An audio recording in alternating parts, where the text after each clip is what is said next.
ranking the conferences. If you've been watching us here at the Voice of College Football for quite some time, you know that we love to rank the conferences. Please like the video, share the videos out on social media, and please subscribe right here at the Voice of College Football, where we discuss, debate, and analyze the game we all love each and every day. Calling shows and live streams all the time, so please lock in for the rest of the 2021 college football season.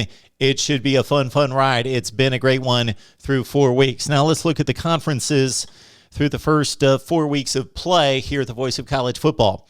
All right, the Pac-12 is the worst conference in college football. There's no question about it.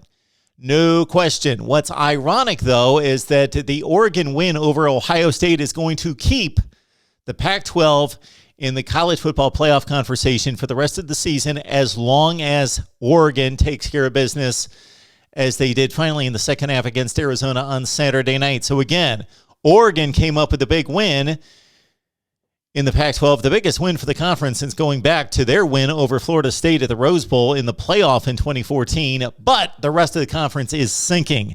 16-16 out of the conference. That doesn't sound so bad until you consider that most of those games are played against the Group of Five and FCS. The Pac-12 has lost 7 games against Group of Five and FCS opponents. The most embarrassing, probably the Montana win over Washington. Also consider this, that the Pac-12 is 3-9. 3-9 against the other 4 conferences, plus the 0-3 slate against BYU. But again, Oregon over Ohio State. Consider that if Ohio State wins the Big Ten with 1 loss and Oregon wins the Pac-12 with 1 loss, it looks like a tiebreaker. Huge win for the Pac-12 as it stands right now. UCLA over LSU, also a really nice win for the Pac-12 on a big stage, national television at the Rose Bowl opening weekend. Gained much acclaim for the Pac-12, and it got off to a good start on the big stage. But since then, it's been awful for the Pac-12. Dates left do not look good for the Pac-12 to improve on that 3-9 mark against the Power 5. Notre Dame takes on Stanford and USC, and the way the Trojans are playing, my goodness, that could be another blowout loss. And USC also takes on BYU to end the season. So 3-12, it looks like, will be the final closing number for the Pac-12. But again, it all rides on Oregon. Let's look at the Big 12. Big 12 coming off a disappointing 0-2 weekend out of conference as SMU beat TCU for a second straight time, 42-32. Duke over Kansas, that's pretty much a given right there. For as bad as Duke has been, they're getting better with 3 consecutive wins, and Kansas loses by 3 scores, 52-33. So now that brings the Big 12 out-of-conference record to a still respectable 24-6. They are 4-4 against the other Power 5 conferences, with the loss coming Kansas against Duke. Okay, the big wins for the Big 12, but there's really not any big wins out of conference. Just the fact that Oklahoma was able to hold off Nebraska and avoid an upset loss. That was a big win, of course, as Oklahoma is now 4-0. West Virginia over Virginia Tech, big win, rivalry game there. Kansas State over Stanford, not looking as good now that Stanford has lost a few games. Oklahoma State over Boise State, even though that's not a Power 5. Of course, Boise State, a very quality team in the Mountain West, and even though they've got 2 early losses against UCF and Oklahoma State, Boise State's a good club, and they are starting to show that in the Mountain West. So a good win for Oklahoma State outside the conference. Worst loss, probably, it's not embarrassing as Arkansas continues to dominate now, but Texas losing by 3 scores against Arkansas, not a good look. And, of course, Iowa State got the season off to a bad start for themselves and the Big 12, as they appear not to be the team that we thought they would be. Iowa State losing to Iowa. Only one really big game left out of conference for the Big 12, and this should be an interesting one. And under the radar, huge game here. On October 16th, Baylor takes on BYU in Waco. That should be really fun. Again, the Big 12 stands at 24-6, 4-4 against the Power 5. Now let's look at the ACC. Much maligned in recent years, and rightfully so.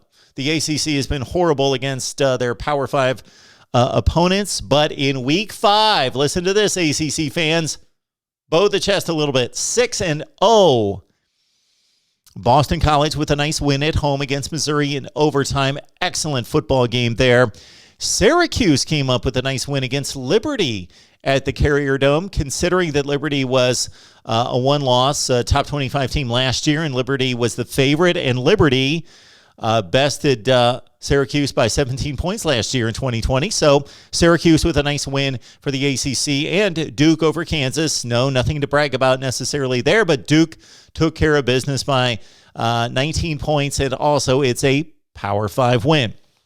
So the ACC at 6-0 in Week 5 out of conference runs its record to 28-12 outside the ACC. They are still just 5-8 in the Power 5.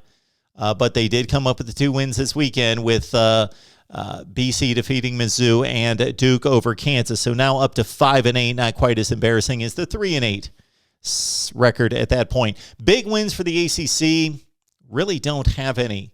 The best we can do there is Boston College, still undefeated. So if BC continues to maintain an undefeated record, well, that could be a huge win as they take on and win over Mizzou.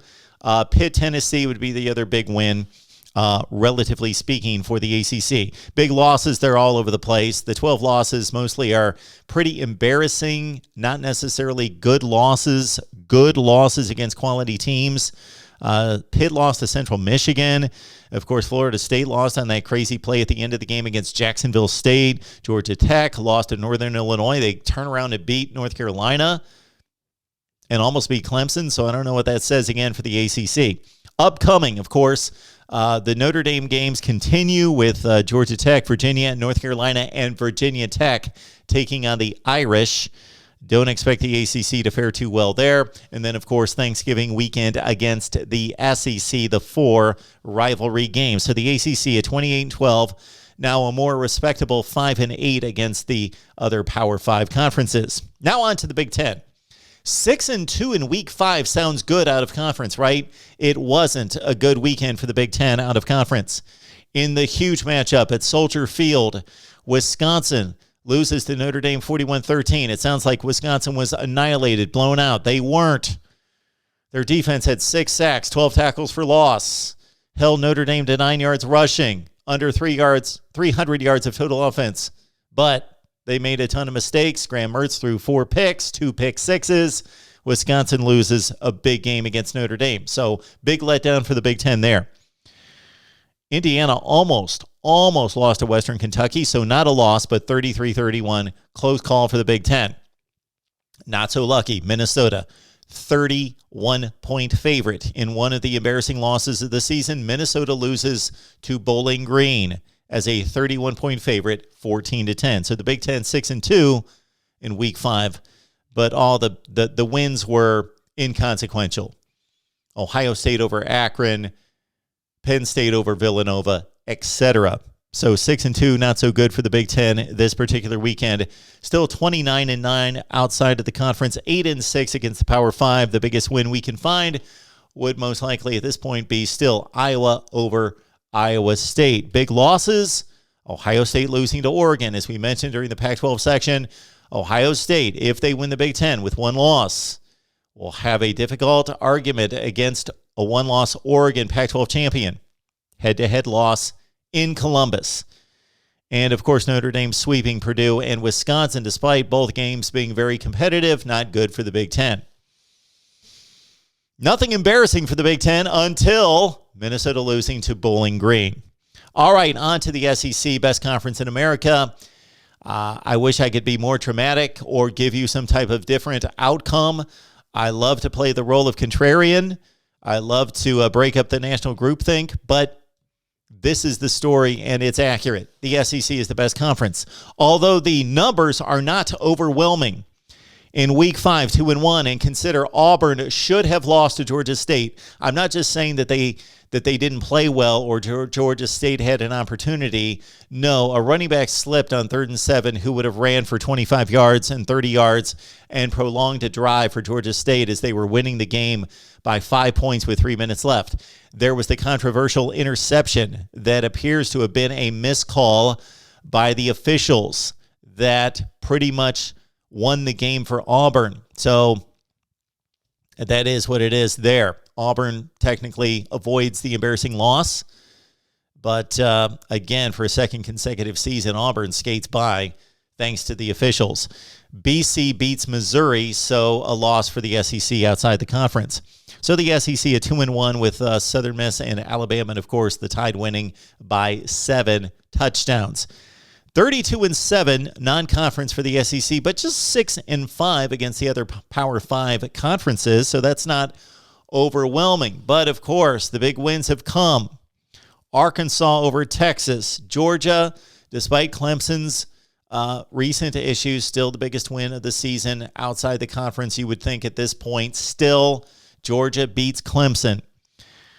Really, the only monumental loss here for the SEC would be the LSU loss at the Rose Bowl against UCLA.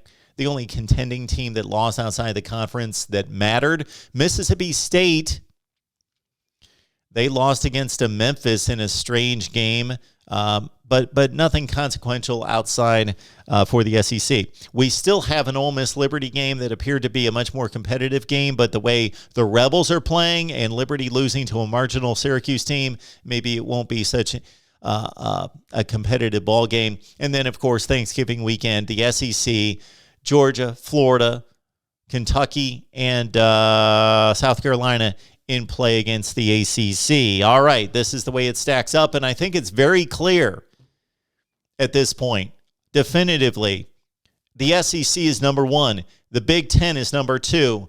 Number 3 is the Big 12. The ACC is number 4, and the Pac-12 is the worst conference in college football. Let me know what you think down in the comment section below. Please lock it in here at the Voice of College Football. We discussed it, we debate, we analyze the game we all love each and every day with you right here at the Voice of College Football. See you soon.